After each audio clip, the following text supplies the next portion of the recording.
નમસ્કાર, હું છું આપની સાથે કિશન તિવારી. આપ જોઈ રહ્યા છો ઇન્ડિયા ન્યૂઝ ગુજરાતનો ખાસ કાર્યક્રમ આપણો ગુજરાત. સમાચારોની શરૂઆત કરીએ આપણે મહત્વપૂર્ણ સમાચારથી. સૌથી પહેલા આપણે વાત કરીએ આણંદની. તો આણંદના કરમસદથી સ્ટેચ્યુ ઓફ યુનિટી સુધી એકતા અને અખંડિતતાના મજબૂત સંદેશ સાથે નીકળેલી રાષ્ટ્રીય પદયાત્રાના ત્રીજા દિવસે આકલાવ ગામેથી આગળ વધતા પદયાત્રામાં કેન્દ્રીય મંત્રી મનસુખભાઈ માંડવિયા, કેન્દ્રીય મંત્રી સર્બાનંદ સોનોવાલ અને કેન્દ્રીય રાજ્યમંત્રી અજય ટામટા જોડાયા હતા. સરદાર વલ્લભભાઈ પટેલના જીવન કવનને જન જન સુધી પહોંચાડવાનો ઉદ્દેશ્ય સાથે કરમસદથી કેવડિયા સુધી નીકળેલી રાષ્ટ્રીય એકતા પદયાત્રાના ત્રીજા દિવસે આણંદ જિલ્લાના આકલાવ ખાતે કેન્દ્રીય મંત્રી મનસુખભાઈ માંડવિયા, કેન્દ્રીય મંત્રી સર્બાનંદ સોનોવાલ અને કેન્દ્રીય રાજ્યમંત્રી અજય ટામટા યાત્રામાં જોડાયા હતા.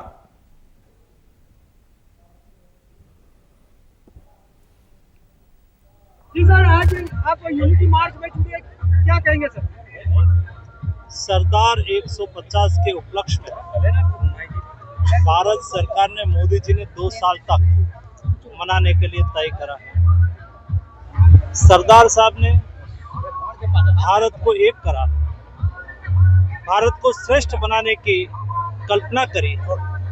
मोदी जी एक भारत श्रेष्ठ भारत को आगे बढ़ाते हुए आत्मनिर्भर भारत का स्वप्न लेके चल रहे हैं.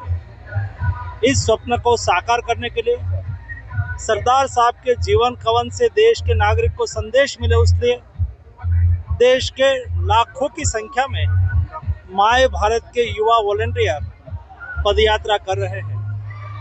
आज करमसद से चालू हुई पदयात्रा तीसरे दिन के पड़ाव पर हजारों की संख्या में युवाओं एक भारत श्रेष्ठ भारत, एक भारत आत्मनिर्भर भारत के नारा के साथ जन जागरण का कार्यक्रम करते हुए इस पद यात्रा आगे बढ़ रही है. सर, कॉमनवेल्थ में अहमदाबाद का नाम है, यजमान करेगा. क्या कहेंगे सर गुजरात में? सरकार दयाहीन થઈ ગઈ છે. સરકારી કર્મચારીઓ અને પ્રજાને પડતી તકલીફો વિશે વિચારવાના બદલે પોતે જે નિર્ણય કર્યો છે એ જ નિર્ણય સાચો એ વાતને. સમાચારોમાં તરફ આપણે આગળ હવે વાત કરીએ સુરતની. તો સુરતમાં 10 મહિના પહેલા DGVCL દ્વારા લેવાયેલી પરીક્ષામાં 1864 ઉમેદવારો પાસ થયા હોવા છતાં પણ તેમને અત્યાર સુધી કોઈ નોકરીના ઓર્ડર આપવામાં આવ્યા નથી. અને આ મુદ્દે આમ આદમી પાર્ટીના ડેડિયાપાડાના ધારાસભ્ય ચેતરભાઈ વસાવા અને કોંગ્રેસના વાંસદા ધારાસભ્ય અનંત પટેલે આજે સંયુક્ત રીતે દક્ષિણ ગુજરાત એટલે કે DGVCL સમક્ષ કડક રજૂઆત કરી હતી. ધારાસભ્યોએ જણાવ્યું કે 22/5/2024 રોજ DGVCL પરીક્ષા યોજાઈ હતી. સરકાર દ્વારા જણાવ્યા પ્રમાણે તમામ જે 1864 વેકેન્સી માટે વિદ્યાર્થીઓ પરીક્ષા પાસ કરી ચૂક્યા છે, છતાં કોઈને પણ ઓર્ડર આપવામાં આવ્યા નથી. વિધાન સભ્યોએ આક્ષેપ કર્યો છે કે ભાજપના ઇશારે આ ભરતી પ્રક્રિયા દિલ્હીની એક ખાનગી કંપનીએ સોંપવામાં આવ્યો છે અને જ્યાં 5 થી 10 લાખ રૂપિયા લઈને ગેરરીતિથી ભરતીઓ થતી હોવાની પણ શંકાઓ છે. જ્યારે હવે સરકારના પરિપત્ર મુજબ યોગ્યતા ધરાવતા ઉમેદવારોને તરત ઓર્ડર આપવાના હોવા છતાં પણ 10 મહિનાથી નિરાશા જ મળી રહી છે. ધારાસભ્યોએ કડક માંગ કરી છે કે ભરૂચ, નર્મદા, નવસારી, વલસાડ અને સુરતના તમામ જે 1864 પાસ થયેલા ઉમેદવારો છે તેમને તાત્કાલિક નોકરીના ઓર્ડર આપવામાં આવે. ખાનગી કંપની દ્વારા થતી જે ભ્રષ્ટાચારની તપાસ કરે અને યોગ્ય ઉમેદવારોને ન્યાય મળે. રજૂઆત બાદ વિદ્યાર્થીઓમાં આશા જન્મી છે કે હવે સરકાર આ મામલે તાત્કાલિક નિર્ણય લેશે. अंदर ना किशन, चलो थोड़ा पाछल ले किशन, अंदर ले पाछल ले मोबाइल. जान्युआरी में किशन अंदर जावा दे. आईटीआई ना परीक्षा लेवामां आवी हती. परीक्षा લીધા પછી જુલાઈ સુધી એમને નોકરી નહીં મળતા એક વાર અમે હલ્લાબોલ કર્યો હતો. તેના બાદ ઓગસ્ટ મહિનામાં એમણે लगभग 102 જેટલા ઉમેદવારોને નોકરી આપી હતી. ત્યારબાદ ફરીથી તેમણે આઉટસોર્સિંગ વાળા નોકરી આપી. એના કારણે અમે અહીં ફરીથી જવાબ માંગવા માટે આવ્યા છે કે હજારો જેટલી જગ્યાઓ ખાલી છે અને તમે નોકરી નથી આપતા, જો આજે અમારી વાત નહીં સાંભળશે તો આવનારા દિવસમાં અમે હડતાલ પ્રદર્શન અને ધરણા પ્રદર્શન કરીશું.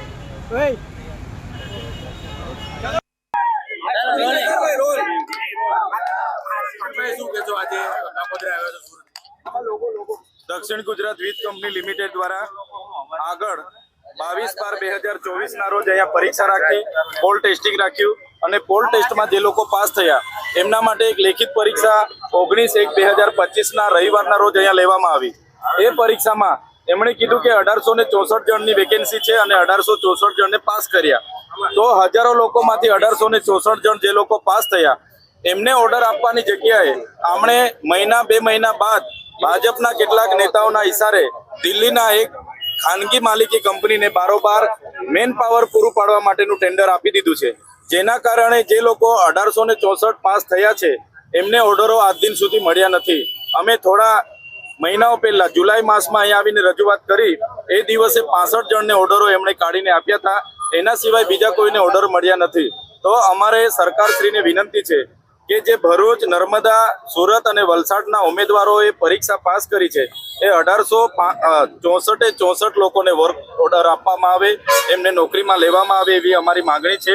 એ લોકોને છેલ્લા 10 મહિના થઈ ગયા ઓર્ડર નથી આપતા અને ખાનગી કંપની બારોબાર પોતાના માણસોને.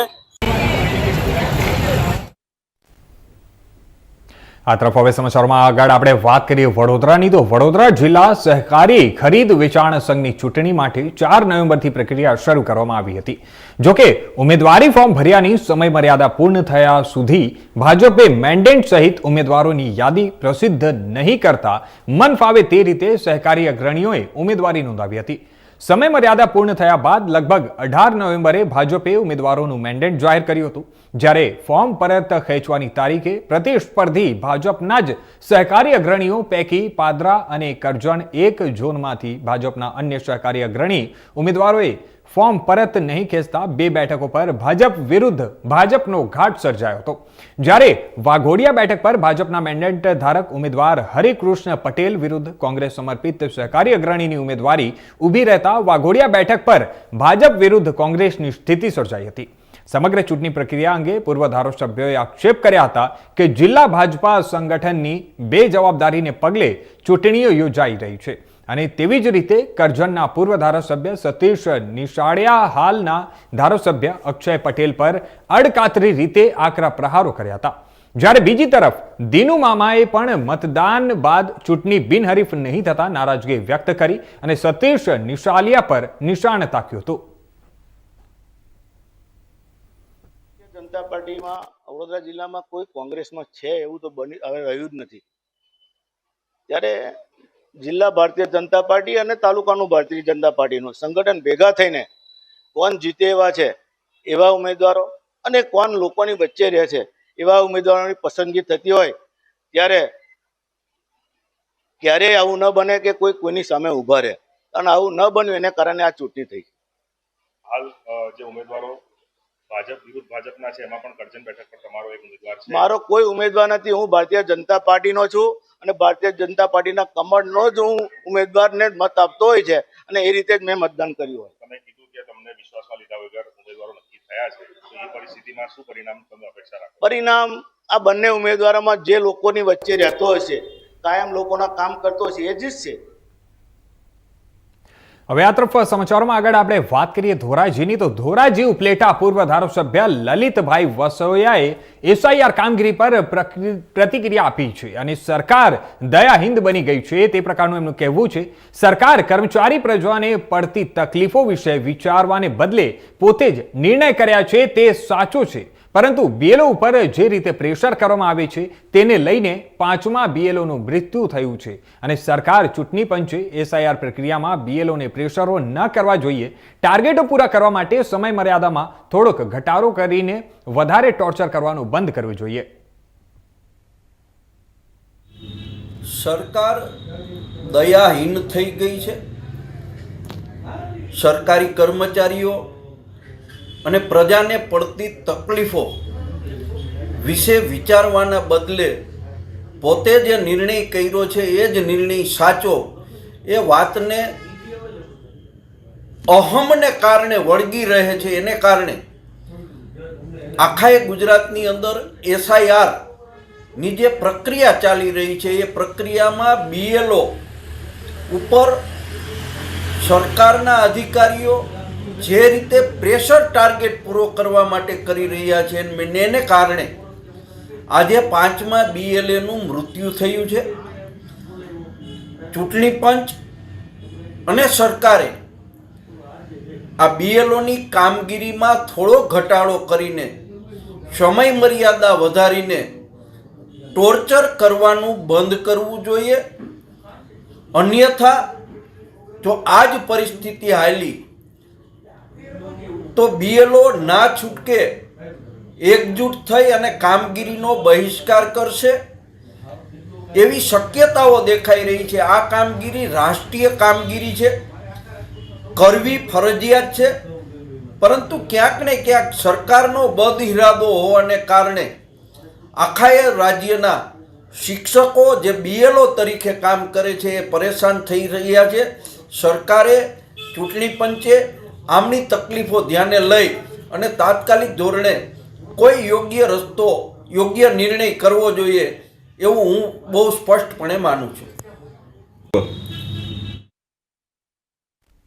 હવે આ તરફ સમાચારોમાં આગળ આપણે વાત કરીએ મહેસાણાની, તો સતલાસણનો સુદાસણ ગામની કન્યા શાળામાં મુખ્ય શિક્ષક તરીકે ફરજ બજાવતા દિનેશભાઈ રાવળને સતલાસણા તાલુકામાં બૂથ લેવલ ઓફિસરની ફરજ સોંપવામાં આવી હતી. દિવસ દરમિયાન મતદાર યાદી સુધારણી કામગીરી વચ્ચે શિક્ષક દિનેશભાઈ રાવળને એકાએક હૃદય રોગનો હુમલો આવ્યો હતો. એકાએક બનેલી આ ઘટનાને કારણે ભયભીત પરિવારજનો તેમને તાત્કાલિક સારવાર માટે હોસ્પિટલ લઈને ગયા હતા, પરંતુ હાજર તબીબોએ તેમને મૃત જાહેર કર્યા હતા. તાત્કાલિક સારવાર મળે તે પહેલા જ શિક્ષકના નિધનને પગલે સુદાસણા ગામ અને સમગ્ર શિક્ષક જગતમાં શોકની લાગણી પ્રસરી હતી. કહેવાય છે કે શિક્ષક દિનેશભાઈ રાવળ પોતાના ઘરે બેસીને ચૂંટણી સંબંધિત કામગીરી કરી રહ્યા હતા અને ત્યારે જ તેમને અચાનક હૃદય રોગનો હુમલો આવ્યો હતો.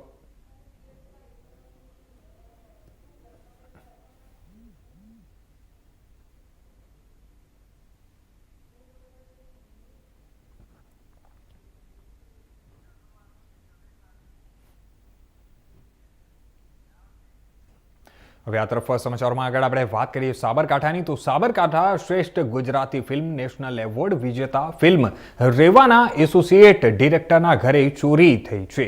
ઈડરમાં રહેતા એસોસિએટ ફિલ્મ ડિરેક્ટર નિલેશ પંચાલના ઘરે ચોરીની ઘટના બનાવ બન્યો હતો. ગુરુદેવ સોસાયટીમાં રહેતા નિલેશ પંચાલના ઘરેથી જણાવી દઈએ 94,000 રોકડની ચોરી થઈ. ત્યારે પિતા બીમાર હતા અને અમદાવાદમાં સારવાર માટે ગયેલા હતા. તે દરમિયાન તસ્કર તિજોરીમાં મૂકેલા 94,000 રૂપિયા રોકડા ચોરી કરી ફરાર થઈ ગયો હતો. નિલેશ પંચાલની પત્ની દીપ્તિએ ઈડર પોલીસ મથકે ફરિયાદ નોંધાવી છે. નિલેશ પંચાલે રેવા ઉપરાંત વિકીડાનો વરઘોડો, ઓલ ધ બેસ્ટ પંડ્યા અને ચોર બની થનગાટ કરે ગુજરાતી ફિલ્મોમાં સહદિગ્દર્શક તરીકે કામ કર્યું છે.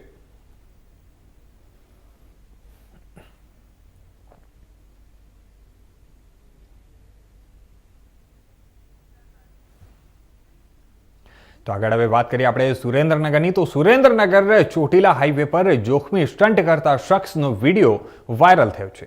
બાઇક ઉપર બે યુવાનો સૂતા સ્ટન્ટ કરતા હોવાનો વિડીયો કેમેરામાં કેદ થયો છે. તમારા ટેલિવિઝન સ્ક્રીન પર તમે જોઈ શકો છો. ભારે વાહનોને રોંગ સાઈડમાં ઓવરટેક કરતા પણ નજરે પડ્યા છે. અને આવી રીતે જોખમી સ્ટન્ટથી યમરાજને આમંત્રણ આપવામાં આવે તે સમાનનું કહેવાય છે. આવા યુવકોને પોલીસ કાયદાનું ભાન કરાવશે તેવી લોક માંગ ઉઠી છે.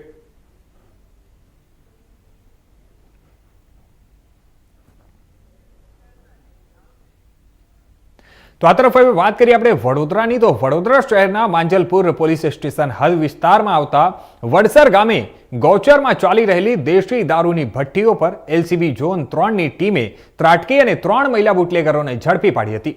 માંજલપુર પોલીસ સ્ટેશન હદ વિસ્તારમાં આવેલા વડસર ગામ ખાતે વિશ્વામિત્રીની કોતરોમાં દેશી દારૂની ભઠ્ઠીઓ બિંદાસ રીતે ધમધમી રહી છે. અને જે ચોક્કસ માહિતીના આધારે DCPની સૂચના મળતા ઝોન 3 LCBની ટીમ દ્વારા સ્પેશિયલ રેડ કરવામાં આવી હતી. જેમાં માંજલપુર માંડી મોલના વડસર ગામે કરેલી રેડ દરમિયાન સંગીતા માળીને ઝડપી પાડી હતી. તેવી જ રીતે શારદા માળી અને રાધા માળી ઝડપી પાડવામાં આવી હતી. દારૂની ભઠ્ઠીઓનો નાશ કરવામાં આવ્યો હતો. 3 જગ્યા પરથી દેશી દારૂ તથા દારૂ બનાવવાનો વોશ સહિત જણાવી દઈએ કે ₹35,000નો મુદ્દામાલ પણ કબજે કરવામાં આવ્યો હતો.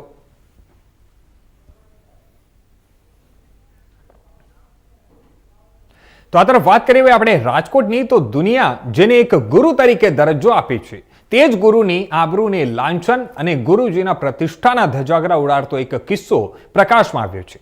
આ તકે આપણે વાત કરીએ તો રાજકોટના યુનિવર્સિટી પોલીસ સ્ટેશન મથકમાં એક મહિલા દ્વારા તેના ન્યૂડ ફોટા અને વિડીયો ઉતારી બ્લેકમેલ કરી કુલ 4.25 લાખ રૂપિયા પડાવી અને બળજબરીથી શારીરિક સંબંધ બાંધવાના બનાવ અંગે 2 લોકો વિરુદ્ધ ગુનો દાખલ કરવામાં આવ્યો હતો. જેમાં ફરિયાદી યુવતી દ્વારા રાજકોટના પડધરી તાલુકામાં આવેલા રોહિશાળા નામની જે સરકારી શાળામાં શિક્ષક તરીકે ફરજ બજાવતા મુકેશ સોલંકી અને મોરબી સરકારી સ્કૂલમાં શિક્ષિકા તરીકે ફરજ બજાવતા પ્રીતિ ઘેટિયા નામની મહિલા એમ કુલ 2 શિક્ષકો વિરુદ્ધ યુનિવર્સિટી પોલીસ સ્ટેશનમાં ફરિયાદ દાખલ કરવામાં આવ્યો હતો. જેમાં યુવતી દ્વારા પોલીસ સમક્ષ ફરિયાદમાં જણાવવામાં આવ્યું હતું કે હું સૌપ્રથમ પ્રીતિ ઘેટિયા નામની શિક્ષિકાના સંપર્કમાં આવી હતી અને જે બાદ પ્રીતિ ઘેટિયા દ્વારા મને પડધરીના રોહિશાળામાં શિક્ષક તરીકે ફરજ બજાવતા મુકેશ સોલંકી સાથે પરિચય કરવામાં આવ્યો હતો અને જે બાદ પ્રીતિ ઘેટિયા અને મુકેશ સોલંકી દ્વારા મારા ન્યૂડ ફોટા અને વિડીયો ઉતારી મને બ્લેકમેલ કરવામાં આવી હતી અને સાથે જ શિક્ષક મુકેશ સોલંકી દ્વારા બળજબરીપૂર્વક મારી સાથે સંબંધ પણ બાંધવામાં આવ્યો હતો અને આ ફોટો અને વિડીયો વાયરલ નહીં કરવાના બદલે 4,25,000 રૂપિયા પણ મારી પાસેથી પડાવવામાં આવ્યા હતા. અને વધુમાં જ્યારે મારા લગ્ન થવાના હતા ત્યારે શિક્ષિકા પ્રીતિ ઘેટિયા અને શિક્ષક મુકેશ સોલંકી અમારા ત્યાં દોડી આવ્યા હતા અને જાનથી મારી નાખવાની ધમકી પણ આપી હતી. ત્યારે જે યુવતી છે તેના લગ્ન કેન્સલ કરવામાં આવ્યા હતા. ત્યારે સમગ્ર બનાવને લઈને હવે રાજકોટ પોલીસ વિભાગના એસીપી રાધિકા ભારાઈ દ્વારા નિવેદન આપતા જણાવ્યું હતું કે એક પીડિતાના ફરિયાદના આધારે યુનિવર્સિટી પોલીસ દ્વારા મોરબીની શિક્ષિકા પ્રીતિ ઘેટિયા અને પડધરી તાલુકાની રોહિશાળાના શિક્ષક મુકેશ સોલંકી વિરુદ્ધ બીએનએસ કલમ 64(2), M 308(2), 351(3), 115(2) અને 61(2) મુજબ ગુનો નોંધવામાં આવ્યો છે.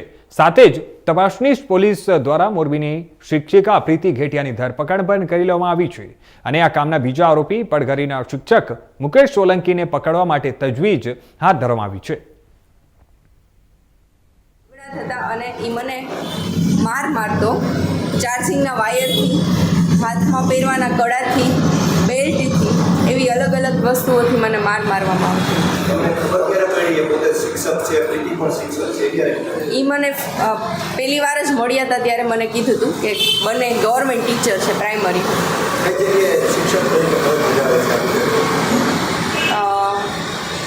પ્રીતિ ઘેટિયા મોરબી જિલ્લામાં હા અને મુકેશ પડધરી જિલ્લામાં પ્રાઇમરી સ્કૂલમાં ટીચર છે.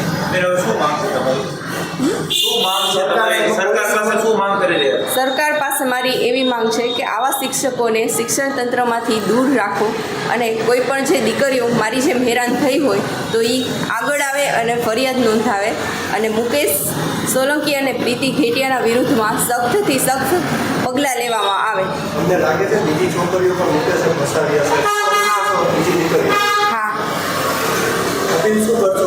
બીજી દીકરીઓને હું એવી અપીલ કરીશ કે તમે આવા કોઈ જંજાળમાં ફસાશો નહીં અને તમે તમારા પરિવારને અને પોલીસ સ્ટેશને ફરિયાદ કરો. તમારો સાથ આપશે તમારો પરિવાર અને પોલીસ પણ તમારી મદદ કરશે.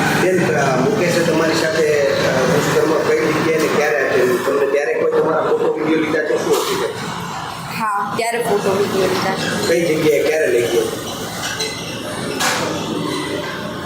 તમે પ્રીતિબેનના ઘરે જ મુલાકાત ખાધી કેવી?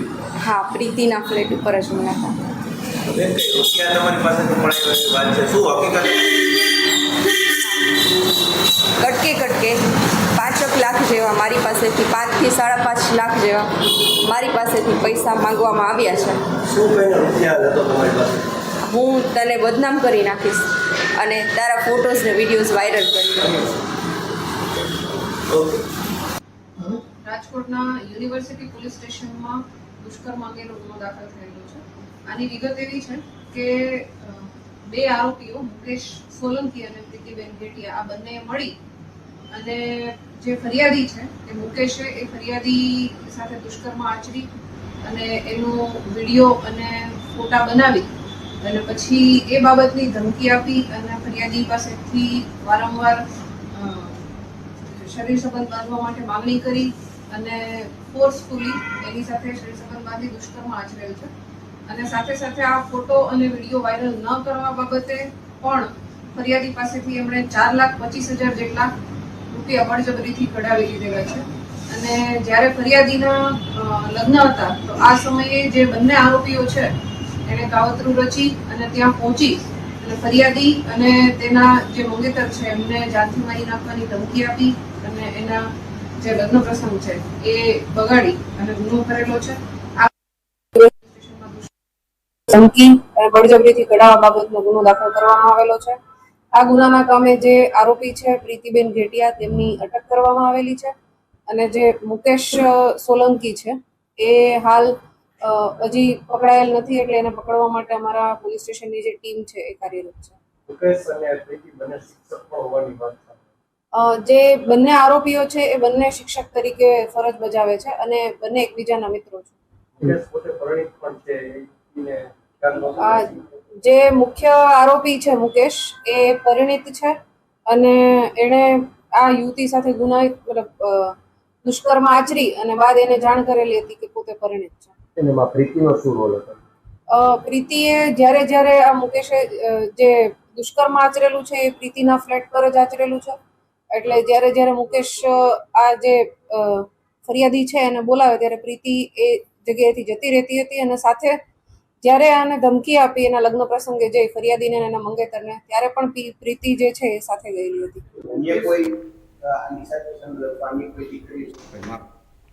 તો બીજી તરફ આપણે વાત કરીએ તો રાજકોટમાં અવારનવાર વિવાદોના વંટોળમાં ઘેરાયેલી જોવા મળતી એવી રાજકોટ અને સૌરાષ્ટ્રની જીવાદોરી સમાન ગણાતી રાજકોટ સિવિલ હોસ્પિટલ ફરી એકવાર વિવાદમાં આવી છે, જેમાં રાત્રિ સમયે દર્દીઓની સારવાર માટે સ્ટેન્ડ બાય રાખવામાં આવેલા જે ડોક્ટરો છે તે ઊંઘતા હોવાનો એક વિડીયો સામે આવ્યો છે. ત્યારે હવે વિડીયોમાં સ્પષ્ટ જોઈ શકાય છે કે ગઈકાલ રાત્રે એક દર્દી સારવાર માટે રાજકોટની સિવિલ સરકારી હોસ્પિટલમાં ત્યાં આવ્યો છે અને ત્યારે ફરજ પરના રેસિડેન્ટ ડોક્ટર ઊંઘતા જોવા મળ્યા હતા અને જે બાદ દર્દીના સગા ડોક્ટરને જગાડી અને સારવાર આપવાનું કહેતા નજરે પડે છે અને તે બાદ પણ ડોક્ટર ઊંઘમાં ફાઇલ વાંચતા જોવા મળે છે. રાત્રિના સમયે ડ્યુટી કરતા ડોક્ટરો અનેક વખત વિવાદમાં આવ્યા છે. ત્યારે વધુ એકવાર વિડીયો સામે આવતા ફરી સરકારી હોસ્પિટલ વિવાદમાં આવી છે. આ સમગ્ર મામલે સિવિલ હોસ્પિટલના આરએમઓ હર્ષદ દુસરાએ આ વખતે પણ તટસ્થ તપાસ કરી અને કાર્યવાહી કરવાની ખાતરી આપી છે. તો હવે જોવું એ રહ્યું કે રાજકોટ સિવિલ હોસ્પિટલનું નિર્ભર તંત્ર સાચે જ કોઈ ઉદાહરણ રૂપી કામગીરી કરે છે કે પછી ખાલી કડક કાર્યવાહી કરવાની વાતો એ સૌથી મોટો સવાલ છે.